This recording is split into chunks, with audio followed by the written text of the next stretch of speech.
Building my own security gateway. Why I put a server between me and the internet. Over the past few years, the internet has stopped being the free, open space many of us grew up with. Surveillance scandals, governments pushing censorship, companies treating user data as a product to be sold. It's become clear that the people in power don't care about protecting us. They only care about control, profit, and convenience. And it's not just corporations anymore. Governments have started openly pushing laws that would shatter privacy in the name of safety. Take the UK's Online Safety Act, presented as a way to protect children, but buried inside it is something far darker, a mandate that would essentially force platforms to break end-to-end encryption, scanning every private message before it's even delivered. It's dressed up as protection, but it's really mass surveillance in disguise. The EU tried to push a similar measure not long ago. They wanted tech companies to scan all your messages, all your photos, all your emails for flagged content before they were encrypted. That means the system wouldn't just be watching criminals, it would be watching everyone by default. Every chat between friends, every private picture between partners, every voice note to your kids. The very foundation of trust in digital communication would vanish. For me, that was the breaking point. I realized I could no longer rely on governments or corporations to guard my privacy, because they won't.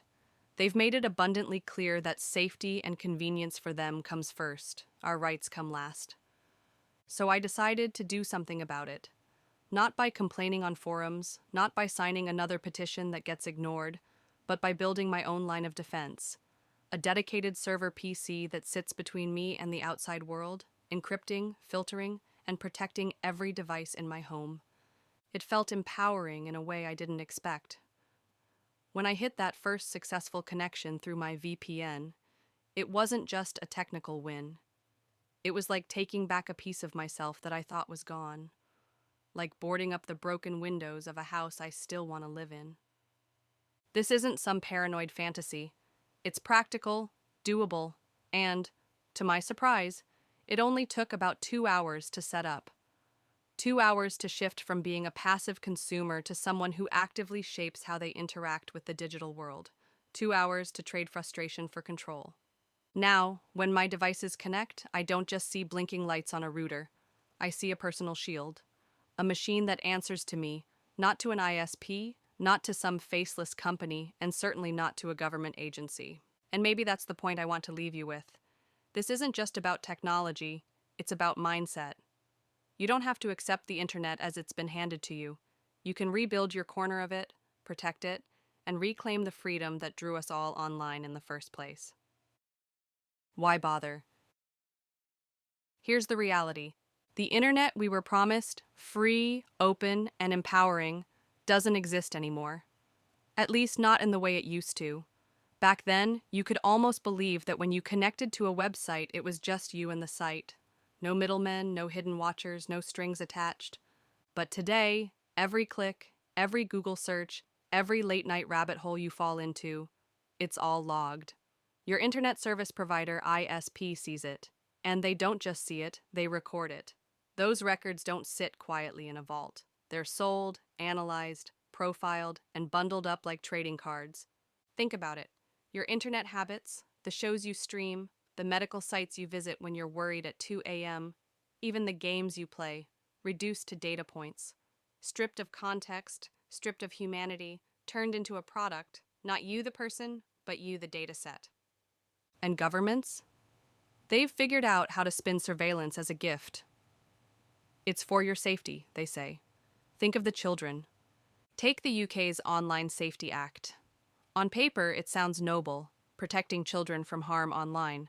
Who wouldn't want that? But dig deeper, and you see the ugly truth. The Act demands that private companies weaken or outright break encryption. That means your private chats on WhatsApp, Signal, iMessage, all of it could be scanned before it's even encrypted.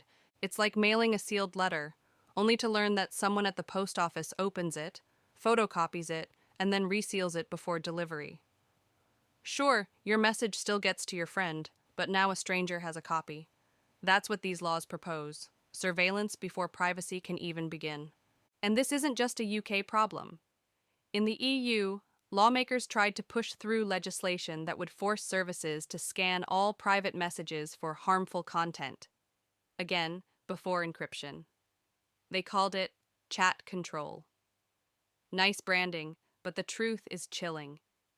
Imagine pouring your heart into a diary and locking it with a key, only to find out that the locksmith read every page before handing you the key. That's what's on the table. Meanwhile, big tech wraps surveillance in the warm blanket of convenience. They sell us devices that listen all the time. Smart speakers, smart TVs, even smart fridges. They promise ease. Don't worry, it's hands-free, it's automatic, it's personalized just for you. But the cost is invisible. Every word spoken in your living room becomes a data point stored on some company's server. It's a slow erosion of privacy, not a sudden loss, but a drip, drip, drip. Until one day you look up and realize, the internet doesn't feel like yours anymore. It feels like theirs. And that realization hit me hard. So why bother? Because I don't want to live in a world where shrugging is the only option, where we just say, that's the price of being online, where the default is giving up control. I wanted something different, something mine. That's why I built my own gateway, a server that sits between me and the outside world. When my traffic leaves my home, it doesn't leave naked, raw, and vulnerable. It leaves wrapped in encryption, filtered by rules I chose, and routed through systems that put my priorities first, not my ISPs' profit margins, not a government's hunger for control, not a company's thirst for data.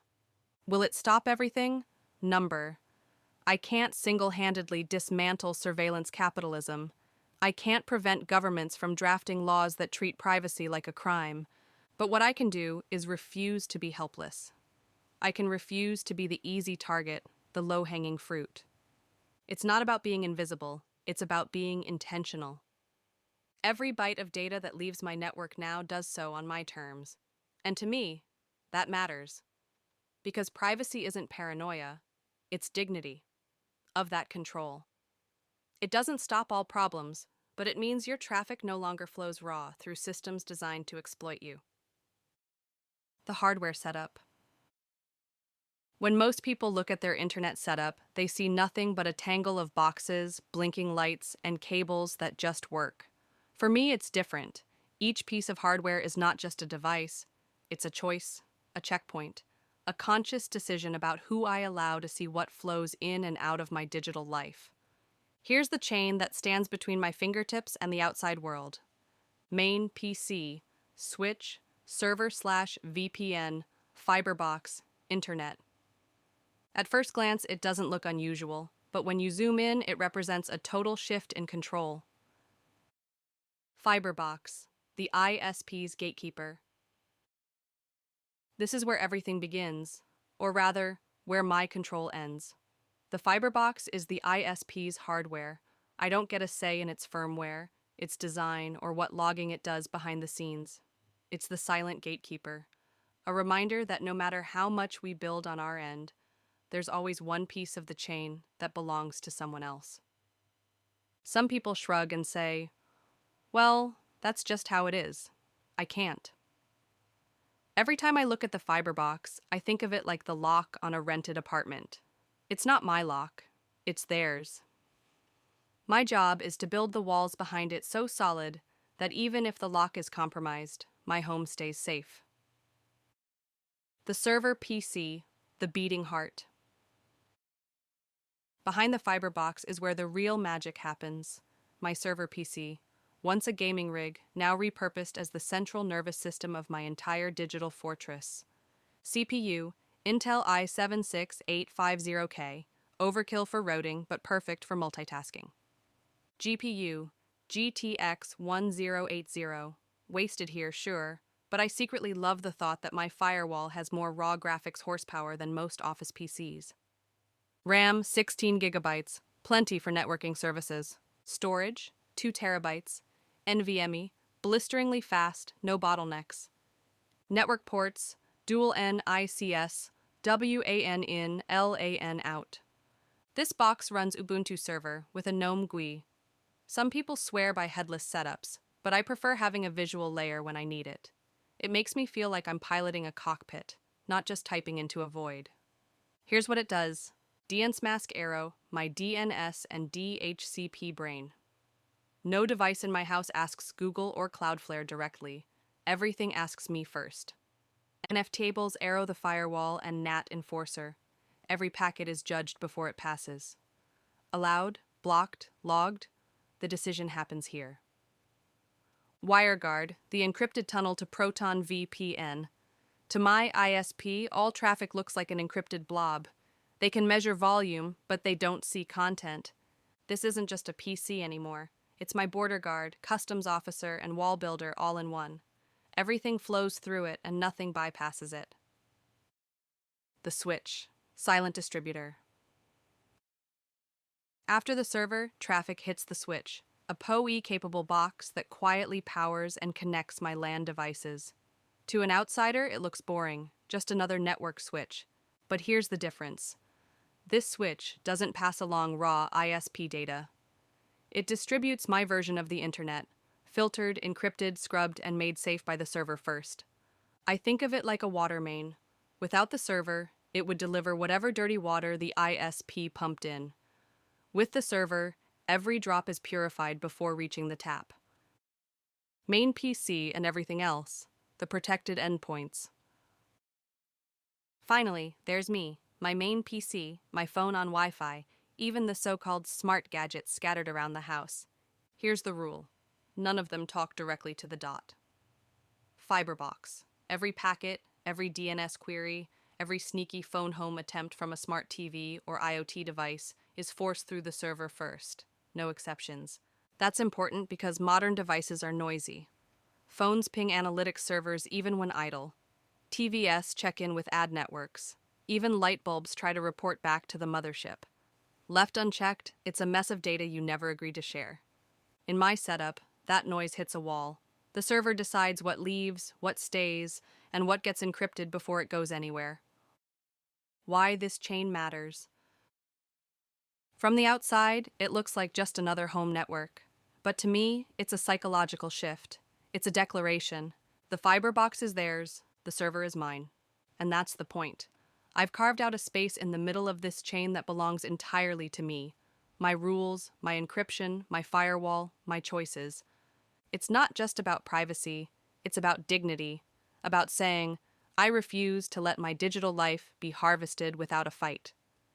Every time I glance at the humming server case under my desk, I don't just see fans and silicon. I see a wall I built with my own hands. A reminder that while I can't control the entire internet, I can damn well control the part that touches me. The software setup.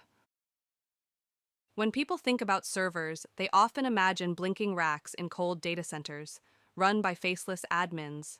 But for me, my server is personal.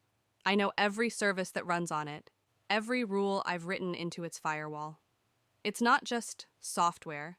It's a set of decisions about how I want to live online. Every package I install is a statement. I refuse to outsource my digital life to people who don't care about it. Ubuntu server, the foundation. I started simple, a USB stick and Ubuntu server. No magic, no vendor appliances, no mystery firmware. Just Linux, bare and honest. I could have left it as a pure headless server, many people do, but I installed GNOME anyway. Some say it's bloated, unnecessary. For me, it's a matter of comfort. A cockpit feels more real when you can see the instruments. Having a GUI makes the machine feel less like a headless black box and more like a workstation I can step into when I want to tweak things. Yes, I even installed the NVIDIA drivers for the GTX 1080 inside. Completely useless for a VPN or firewall, but I can't resist the symbolism. My Shield has more GPU horsepower than most Office PCs. That card sits there idle, a reminder that this is no ordinary router. DHCP plus DNS, DNSMASQ, owning the flow. The next step was replacing one of the most overlooked parts of any home network, DNS. Normally, when your phone or PC asks, "Where is Google.com?" It goes straight to your ISP's resolver, or worse, directly to Google or Cloudflare. That's like telling the post office every single letter you send before it even leaves your house. I wasn't okay with that, so I installed DNS Mask. My server became the DHCP brain of the entire LAN. It hands out IP addresses to every device, deciding who gets what. It became the DNS gatekeeper, too. No device in my home is allowed to talk to outside DNS servers. If a phone or smart TV tries to sneak around and use 8.8.8.8, the firewall drops it on the floor like trash. Instead, everything has to ask my DNS mask first. From there, I point queries upstream, not to the ISP, but to trusted resolvers I picked myself. It feels like rerouting a river. All the little creeks my devices have to flow into a reservoir I control, and only then do I let that water trickle out into the wider world. Firewall plus NAT, NF tables, writing the rules of war. Then came the firewall. This is where things get serious. I don't allow all, block some. That's lazy. I went the other way. Drop everything by default. That means nothing moves unless I write a rule saying it's allowed. No hidden exceptions. No helpful background services punching holes in my wall. Silence is the default. From there, I carved narrow doors. LAN arrow to WAN only through the VPN. If my PC wants to reach the internet, it must pass through the tunnel. If the tunnel is down, the packet dies on the floor. NAT masquerading. To the outside world, all my devices blur into one IP. My phone, my PC, my TV. They vanish behind the mask of the server. Kill switch rules. If Proton VPN's WireGuard tunnel collapses, my entire LAN goes dark. There's no fail open, no leaks. I'd rather my Netflix buffer than my data slip through naked. Configuring NF-tables was more than just typing rules. It was like setting house laws. Every packet that moves through my network is judged by these rules, guilty or innocent, allowed or denied. And I wrote them myself. That's power. VPN, WireGuard plus Proton VPN, my encrypted lifeline. Finally, the beating heart of this setup, the VPN tunnel. I didn't want OpenVPN. It's fine, but it's heavy. I chose WireGuard because it's lean, elegant, and brutally fast. One config file, one command, and the tunnel is alive. Here's how it works. I downloaded Proton VPN's WireGuard config, saved it to /etc/wireguard/wg0.conf. One command, wg quickup wg0. The tunnel is born. I rewrote NF-tables rules so that the only exit door is wg0. No one leaves the LAN unless they're wrapped in encryption. The result? From my ISP's perspective, all they see is a single encrypted stream going to Proton VPN. The contents? Completely opaque.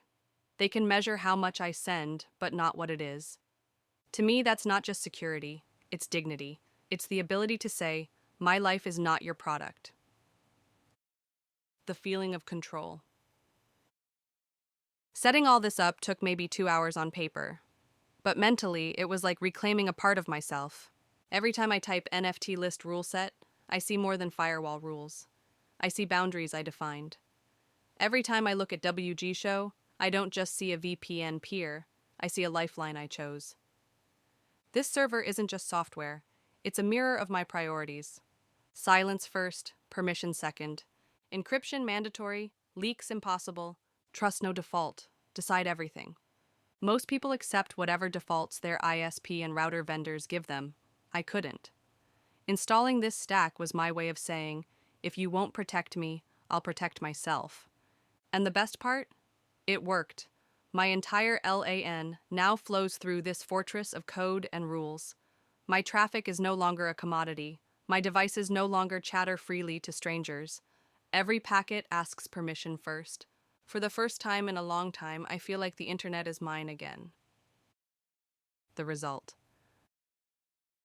When I sit back and look at my setup running, it's more than blinking lights and a hum of fans. It's peace of mind. A reminder that I took something fragile, my privacy, and rebuilt it into something strong. Here's what it means in practice. My ISP only sees WireGuard encryption.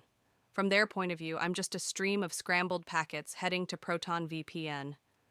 They don't know if I'm gaming, streaming, or reading. They don't know what sites I visit. To them, I'm a blur. Websites only see Proton VPN's exit node. To the outside world, I could be in Germany one day, Japan the next. My real IP, my physical location, my identity tied to a fiber line in my home, all of that is gone. DNS is forced through my server. No device in my home can sneak around it.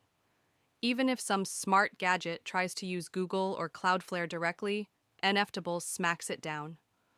Queries are filtered, encrypted, and sent only where I allow them to go. If the VPN dies, so does the internet. This is the kill switch. No fail open, no hidden leaks. My family might complain if Netflix suddenly buffers, but I'll take that over our data flowing naked across the net. And the most satisfying part? It's not just my PC that's protected. Every device in my house, my phone, my girlfriend's laptop, the TV, even the dumb little smart plugs, they all pass through this wall first. They can't escape it. They can't betray me. That's power. The good. There are clear wins that make the hours I spent on this worth it. Real security. I don't lie awake at night wondering if my ISP is compiling a profile on me or if some government database is filling with my browsing history. It's not paranoia. It's awareness. And this setup makes spying so much harder. Centralized control. One box, one set of rules, and the whole house obeys. Even devices that don't support VPNs natively are covered.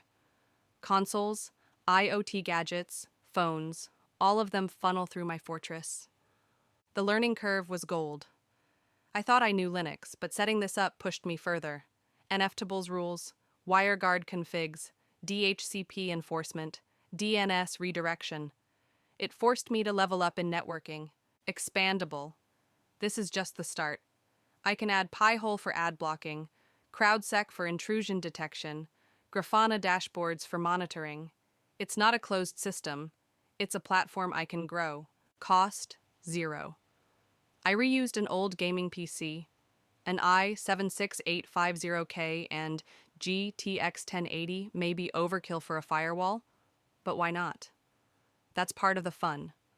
My router is beefier than most people's desktops, and the feeling of knowing that every packet leaving my house obeys my rules, that's priceless. The bad. I'm not going to sugarcoat it. There are drawbacks too. Complexity. This isn't plug and play. You need Linux knowledge. If I hadn't already messed with Garuda Linux and learned networking from gaming setups, I'd have been lost. This isn't for everyone, yet. Hardware requirements. You need 2 NICs, WAN in, LAN out. Many old PCs don't have that. You can work around it, but the simplest version requires that physical split. Wi-Fi headaches? A server isn't a wireless AP. To cover Wi-Fi, you need an external access point. I'm already eyeing a Ubiquiti U7 Lite, €100, powered by PoE. That's another cost, another box to manage. VPN blocked sites. Streaming services hate VPNs. Netflix, Disney+, banking sites. Sometimes they block Proton VPN exit, IPS. That's the trade-off. Privacy means friction. Maintenance. This isn't set and forget. You need to apply updates, reboot occasionally, monitor logs. A commercial router hides all this, but hiding is the problem. I want to see and know. Yes, it's extra work, but it's my work. And that makes it meaningful. Why you should care. This is the part that goes beyond my desk. This isn't just my little project. It's a reflection of where we all are right now. Governments want backdoors and encryption for safety. ISPs profit from selling user data. Big tech builds ecosystems that make tracking unavoidable. Every one of those players has shown us the same thing. They don't care about us. So why should we keep trusting them blindly? Running your own VPN/firewall gateway is more than a technical exercise. It's a statement. You want to spy? Too bad. All you see is a VPN tunnel. You want to profile me? Fine. Profile Proton VPN's exit node instead. You want me to rely on your safety? No thanks. I'll build my own. This isn't about hiding. I'm not ashamed of what I do online. It's about control.